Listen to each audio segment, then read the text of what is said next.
दोस्तों स्वागत है आपका daily life English speaking course की एक और नई वीडियो में। आज की वीडियो में हम आपको कुछ ऐसे अंग्रेजी शब्दों के हिंदी में मीनिंग, उनको उच्चारण करने का तरीका, उनको प्रयोग करने का तरीका बता रहे हैं। ये शब्द सभी काफ़ी काम के हैं।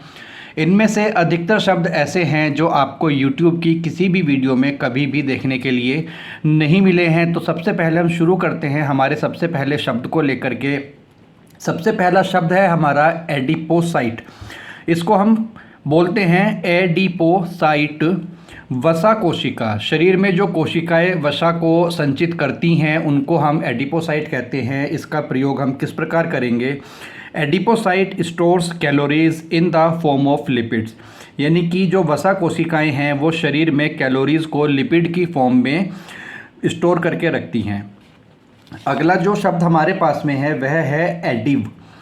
एडिव इसको बोला जाता है। एडिव का मीनिंग होता है गोता लगाना, समुद्र में गोता लगाना, स्विमिंग पूल में गोता लगाना। तो सी इज़ बेस्ट टू एडिव डीप, समुद्र बेस्ट है गहराई में गोता लगाने के लिए। तो एडिव का मतलब है गोता लगाना। इसके बाद में नेक्स्ट शब्द हमारे पास में है एडजॉइन।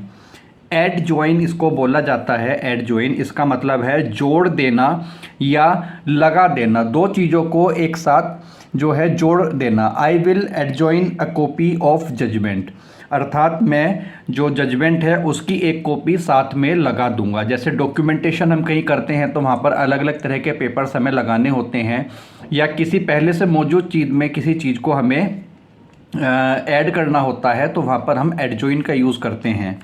उसके बाद में नेक्स्ट शब्द हमारे पास में है एडमिरर। इसको हम अधिकतर लोग एडमायरर करते हैं, लेकिन इसका जो सही उच्चारण आता है एडमिरर, इसको हम बोलते हैं। एडमिरर का मतलब होता है प्रेमी, भक्त या किसी का प्रशंसक होना। तो इसका जो वाक्य में प्रयोग है, she had many admirer in past. She had many admirer in past, यानी कि भूतकाल में उसके बहुत से प्रेमी रहे हैं या बहुत से भक्त रहे हैं, या कोई बहुत फेमस है तो उसके बहुत सारे प्रशंसक रहे हैं भूतकाल में। तो एडमिरर मतलब प्रशंसक होना, प्रेमी या भक्त होना। उसके बाद में अगला जो सेंटेंस, अगला जो शब्द हमारे पास में है अडनेट। अडनेट का मतलब होता है संलग्न करना या साथ लगाना। ऐसा ही एक शब्द हमने पहले भी अभी पढ़ा था, उसी तरह का यह शब्द है अडनेट, संलग्न करना या साथ लगाना। इसको क्या कहेंगे? आई हैव अडनेट all my documents in the file. मैंने इस फाइल में अपने सभी डॉक्यूमेंट्स अडनेट कर दिए हैं, अर्थात संलग्न कर दिए हैं, अर्थात इनको जो है मैंने फाइल में पूरी तरह से लगा दिया है। अगला जो वाक्य हमारे पास में आता है यह आता है ब्रीच। यह आजकल के जो हमारा इंटरनेट वाला युग है उसमें काफ़ी ज़्यादा यूज़ होता है ब्रीच। ब्रीच का मतलब है सेंध लगाना, दरार या कोई छेद। Do not breach our peace, हमारी शांति में सेंध मत लगाओ या हमारी शांति भंग मत करो। इसी का एक और प्रयोग आता है जैसे कि साइबर सिक्योरिटी को ब्रीच कर दिया, है ना। जो हैकिंग वगैरह करते हैं तो साइबर सिक्योरिटी को ब्रीच करके ही हैकिंग संभव हो पाती है। इसके बाद में नेक्स्ट शब्द हमारे पास में है ब्राइनी। ब्राइनी, BRINY, ब्राइनी। ब्राइनी का मतलब होता है खारा या नमक युक्त। जैसे कि उसका उदाहरण होगा, सी वाटर इज़ ऑलवेज ब्राइनी।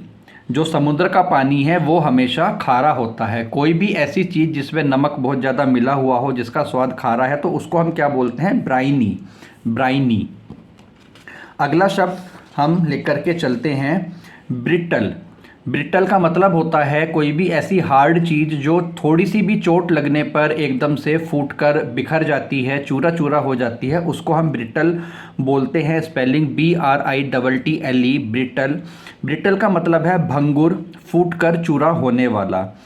तो इसका जो वाक्य में प्रयोग है वह है salt is a brittle element. नमक एक भंगुर तत्व है, अर्थात नमक की डली आपने देखी होगी, छोटी सी भी उस पर चोट लगती है तो वो तुरंत ही चूरा चूरा हो जाती है।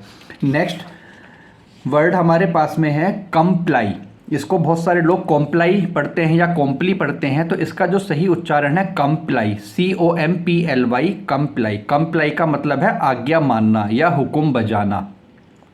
किसी की बात को एज इट इज़ मान लेना। You must comply with the law, तुम्हें नियमों को मानना ही होगा, तुम्हें नियम जो आज्ञा दे रहे हैं उनको मानना ही होगा, या किसी अधिकारी ने कोई आदेश दिया है तो उसको कंप्लाई करना बोलते हैं। अगला शब्द हमारे पास में आता है कंसील, CONCEAL, कंसील। कंसील इसको बोला जाता है, कंसील का मतलब है छिपना, छिपाना या गुप्त रखना, किसी चीज़ की आड़ में कोई चीज़ का छुप जाना मतलब कंसील हो जाना। जैसे the sunglasses conceal eyes, जो धूप के चश्मे होते हैं वो आंखों को छुपा लेते हैं, ठीक है, कंसील। या हैट कंसील हेड, टोपी जो है सिर को छुपा लेती है, कंसील। कंसील का मतलब छिपना, छिपाना अथवा गुप्त रखना। उसके बाद में नेक्स्ट वाक्य हमारे पास में है कनकॉर्ड। कनकॉर्ड, इसको कॉनकॉर्ड नहीं कहते हैं, इसको बोलते हैं कनकॉर्ड, CONCORD, कनकॉर्ड। कनकॉर्ड का मतलब है समानता या मेल होना, है ना, दो चीज़ों में कोई सिमिलर फैक्टर होना या दो चीज़ों में कोई किसी तरह का मेल होना।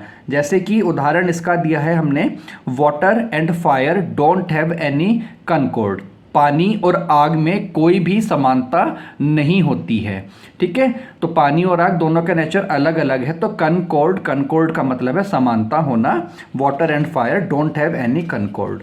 उसके बाद में नेक्स्ट जो वर्ड हमारे पास में है कंडेम, CONDEMN, कंडेम, ठीक है। इसमें जो लास्ट वाला एन है वो आपका साइलेंट रहता है, तो कंडेम। कंडेम का मतलब है अपराधी घोषित करना, किसी को दोषी घोषित कर देना कि ये किसी चीज़ का दोषी है। तो इसमें जो इसका वाक्य प्रयोग है, the court condemned him thief, अदालत ने उसको चोर घोषित कर दिया या चोरी का अपराधी घोषित कर दिया, CONDEMN, कंडेम।